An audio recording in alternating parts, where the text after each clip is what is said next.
Today's episode of Canadian Mortgage Weekly. It is episode 67.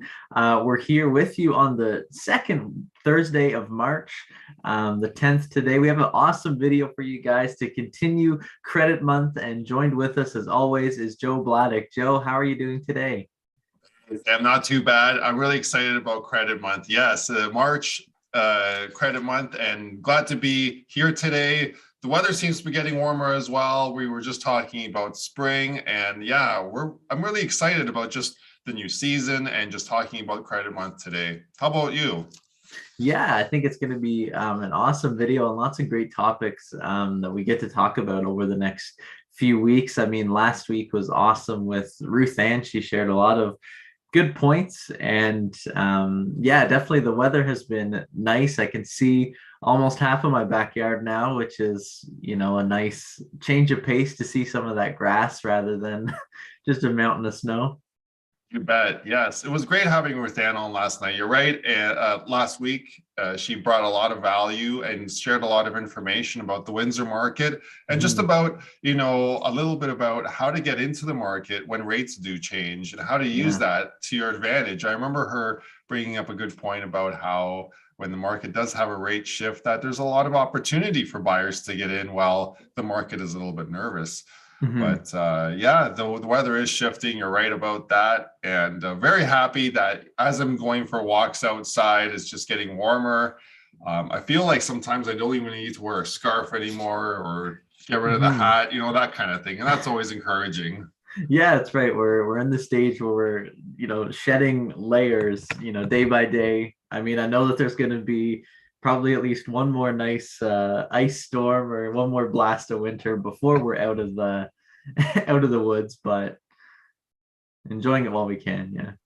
Yeah, I think this might be the second fake spring that we're having right now before the third fake spring, and then it will be the real spring. So yeah, and if anyone wants to challenge me on that, feel free. But yeah, just getting into things here on Canadian Mortgage Weekly. Sam and I like to go over the stats about what's happening in the mortgage market, the real estate market. So Sam, I know you usually put that together for us today. So tell us about what's happening with the bond yield today. I know we've been seeing a lot of action on the bond yield. So tell us what's going on. Yeah, I mean, we have seen quite a interesting turn of events for the bond yield. We were riding pretty high, at the 1.7% range, give or take, a few points, but then had seen it drop quite drastically, I think towards the end of last week. And this week we've just seen it play within a range. The bond yield is currently at 1.7, so it's still up from what we reported last week of 1.62. But again, you can see that it, as much as there has been turbulence, it hasn't really broken lower than, 1.4 and hasn't really seemed to get back to where it was before that initial drop. So it seems to have found a new range that it's kind of bouncing between. So it's definitely interesting to see where it'll go from here. It is really interesting to see where it will go from here, and it seems like it's that tightening range now. But just seeing the fact that we're approaching that high again that we were at just a few weeks ago, I'm not sure if we're going to hit it, but it will. Time will tell, and we'll keep an eye on it on Canadian Mortgage Weekly here. But as we like to make note, we watch this specific target here because it's relation to 5-year fixed mortgages. Yeah, and you probably all know that the Bank of Canada releases its rate 8 times a year. Well, that affects variable rate mortgages. So on Canadian Mortgage Weekly, as we follow this, we're able to help our homeowners and home buyers just with fixed rate mortgages and help direct and advise them as to which way they should go. So with this one, Sam, I don't know, we could see a reduction in fixed rates if this continues to trend south, but we'll see. Yeah, that's right. I mean, we did see fixed rates lower a little bit. They're slowly climbing back up to where they were. We're in that, just over the 3% mark typically for a 5-year fixed. But yeah, it'll be interesting to track, where it does go from here. You bet. So the next metric we like to follow here, Sam, you got the CDOR rate. And as for this one, we like to also make sure we are calculating the difference between the current CDOR rate and prime rate and the variance between the two. So right now that's under 2%, which is good. And also that the rate has continued to slowly increase from 0.57, which was just 1 month ago. So even though it has been increasing, it still indicates here that variable mortgages are still a viable option. And we're seeing the spread actually quite large still between the current variable and the current fixed mortgage. Yeah, absolutely. I think it's definitely still a viable option to be in that variable rate. It has been increasing, but it has been increasing slowly. And again, I think that increase to prime with the Bank of Canada's announcement has, helps the CDOR rate, um, show to us, yeah, that it's still a good option to stay on that variable rate. And speaking of the Bank of Canada rate announcement, last week was exciting because we had seen the first rate increase from the Bank of Canada for almost 3.5 years, which is quite a fact to get your head around, especially if you're a variable mortgage owner, because we hadn't seen rates raise since October of 2018, and it hadn't changed at all since March of 2020. So if you had purchased a home in the last 2 years, you haven't seen your rate change at all if you were able to purchase on that variable rate. That's right. If you purchased on a variable rate, you've been paying off a lot more principal than everyone in a fixed rate currently. So definitely have been able to get a little bit of a head that way. But yes, it's not a big scary thing. The fact the rate has gone up by a quarter point in the 3.5 years, that's still a very small jump. And to get to the current fixed rate, I think, Sam, we're looking at 6 quarter point jumps to get to the current fixed rate. So I know we got that next announcement on April the 13th. So we'll make sure we'll have a big, exciting announcement for that. That's just before Easter. So great way to start the week. Yeah, that's right. All right. So with the next thing we like to report here, that's the national price average. Really looking forward to the official numbers here on that will be coming out in just a few more days here. We'll have those numbers next week on Canadian Mortgage Weekly. But we have seen some repricing of listings in the last few weeks. I've seen realtors come on, talk about how all of a sudden things are changing, listings are hitting the market. Sam, that could have an impact on the national house price. Yeah, it could. I mean, I know that we have, seen a bit of increase in inventory. The market seems to be picking up a bit. I know that, we have seen, and if you look at the chart, it has a couple peaks and valleys, but that gradual trend line is still, increasing slowly but surely, with a huge increase from January 2021 to 2022. But yeah, it'll be interesting to see what the new data shows as we ended off February, just to see, if it's able to sustain that increase that we've been seeing month over month, or, if we'll start to see it soften out, or something's got to give, right? We'll see what what the numbers say, but you are correct. We do see peaks and valleys. So usually when we do have a peak, it's followed by a valley before the next peak. So we kind of need those peaks and valleys to have those peaks. So tongue twister right there. So we'll have that information for all you viewers next week as we report it here on Canadian Mortgage Weekly. But still exciting to see the new listings because we do need some more supply. So it'll be interesting to see what happens, how people shift and move this year into the spring market. And with that, I want to introduce our main topic for today, and that is the 5 things you can do to improve your credit score today. And Sam, there's a lot of good tips in here. And if anyone's watching right now, grab a pen, write these tips down. It's going to be really good to just put these into action as soon as possible.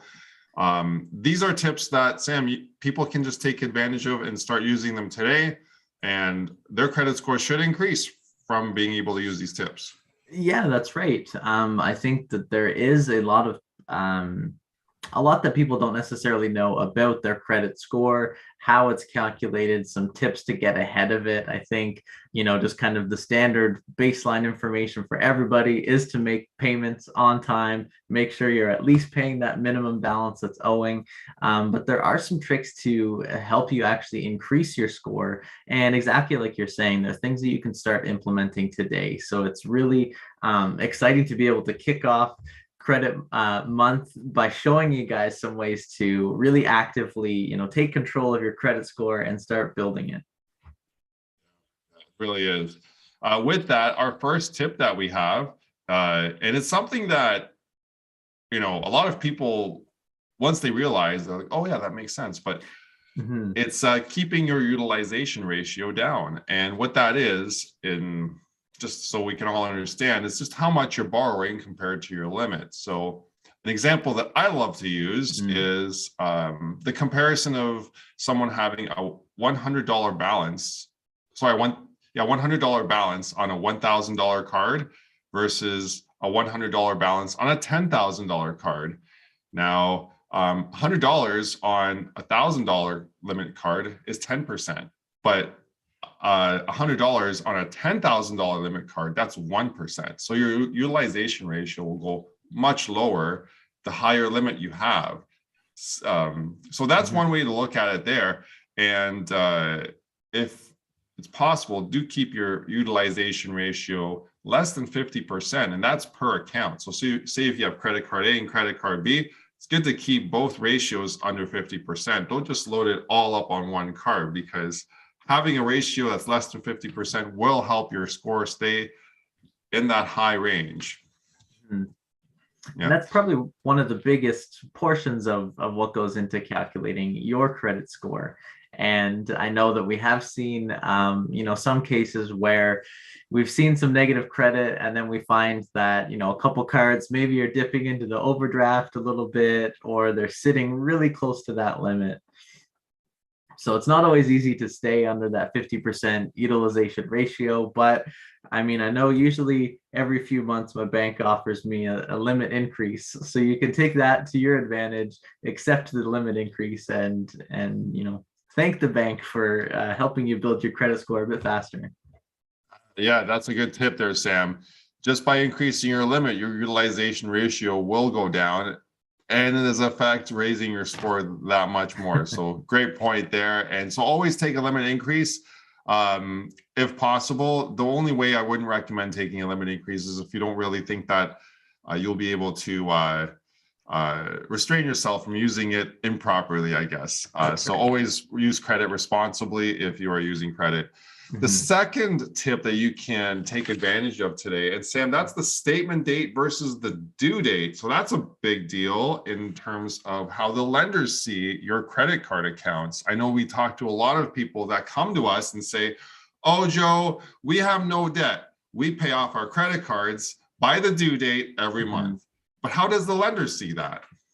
Yeah, well, I mean, the lender, so when your credit score is calculated, they go off of the most recent statement date. So if you're still carrying a balance on that statement date, that's going to be reflected on what the lender is going to see. It's going to be reflected in your credit bureau. So sometimes, like you're saying, in those conversations where clients are telling us they pay everything off every month by the due date, sometimes we'll actually see a balance still in there and end up having to confirm with them, has this been paid out? Is this part of what gets covered? So by paying it a little bit earlier before the statement date, it'll actually carry over and show on your bureau and to the lender that $0 balance. And we actually just did a video on this, which covered it in great detail. So if you're interested at all about, learning more about, how to increase your score, how to help yourself out, and just to know what the difference is really between statement and due date, we do have an awesome topic video for you to check out.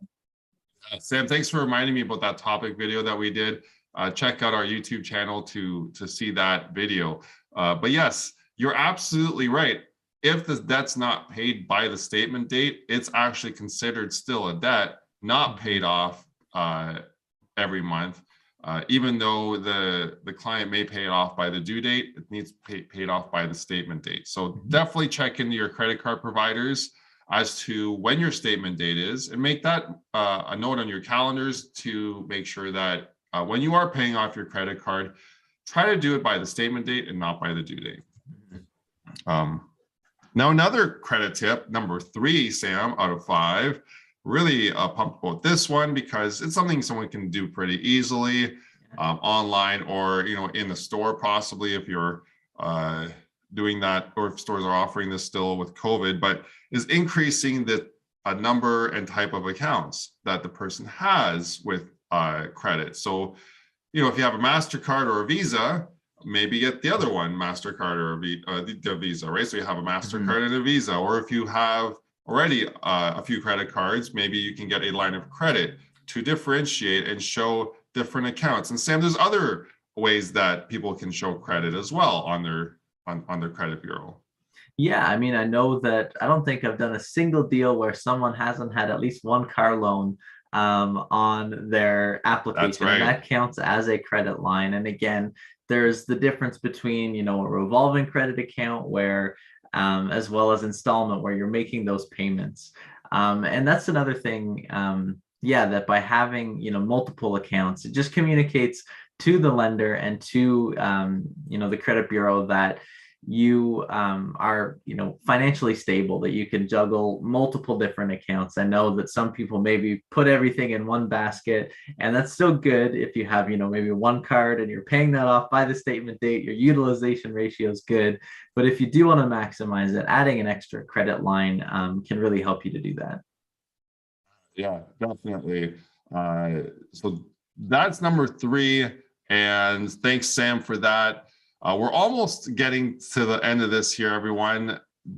Don't get too excited. Number 4 is credit history. So, in this case, we talked about how the utilization ratio is the number 1 factor in determining your credit score. And that's right, Sam. But this one is another big factor in determining your credit score. And this is your older accounts that you're keeping open, and those accounts that you've had for many years that are showing good credit. That is all contributing a big part of your credit score, the past history you've provided. And that is only going to stay on your credit so long as those credit cards remain active. So one thing we suggest, Sam, is not to close any old accounts that you've had for years. Just keep them open so we can make sure that you have a good credit score and you keep your credit score as high as possible. Yeah, exactly. They love to look, especially with COVID and coming off of Christmas, where maybe there's some credit issues. They love to see those accounts in good standing, and they like to see lots of months being reported. So if you have an old account that you had from college or university, but maybe you even forgot about it, that's almost a good thing, because you might have even noticed it if you do have a auto loan or some form of a loan. When you fully pay off the account, you might even see your credit score dip a little bit. It will likely, restabilize, but that initial dip is just because that account is being closed and you're losing the credit history associated with the repayment of that loan or that credit account. Good point, Sam. So definitely, if you have any questions about that one, it can be quite specific in possibly your scenario. So talk to one of us to get a better idea of how closing an account may affect you. Something to also make sure that you do is don't have accounts closed on you. Make sure that you close them, because that's also a big reporting factor, and that's almost like a 4B. So don't get the accounts closed on you either with like inactive history. I had one actually recently, Sam. It was a credit card where I hadn't used it, and they said, if you don't use this credit card by this certain date, we will cancel it. So wow. Just to keep it open, we need to make a transaction once in a while. Number 5. So the last credit tip of the day here, everyone, something you can really put into action today, that will be to actually do less of credit inquiries, right, Sam? And that would be to limit the amount of people that check your credit.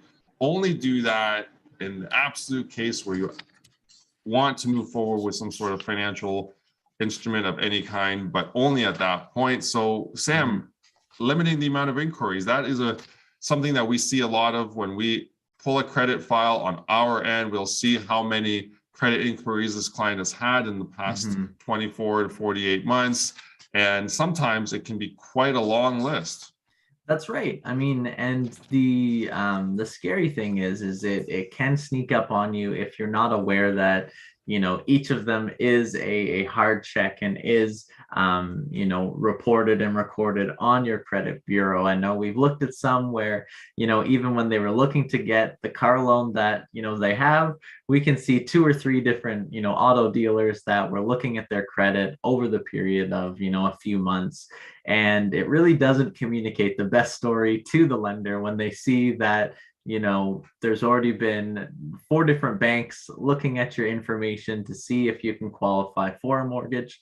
So a best step is to, again, like you're saying, limit the amount of people that are actually looking at your account. And I think that's, you know, one of those strong benefits of using a mortgage broker is we can use the one single hard credit check across all of the lenders and banks that we work with. So we do, in essence, protect that score and limit it to, you know, just the one check rather than, you know, if we're going to run your scenario by 5 banks, we don't want to have 5 individual credit checks, but we can do it all for you on the one.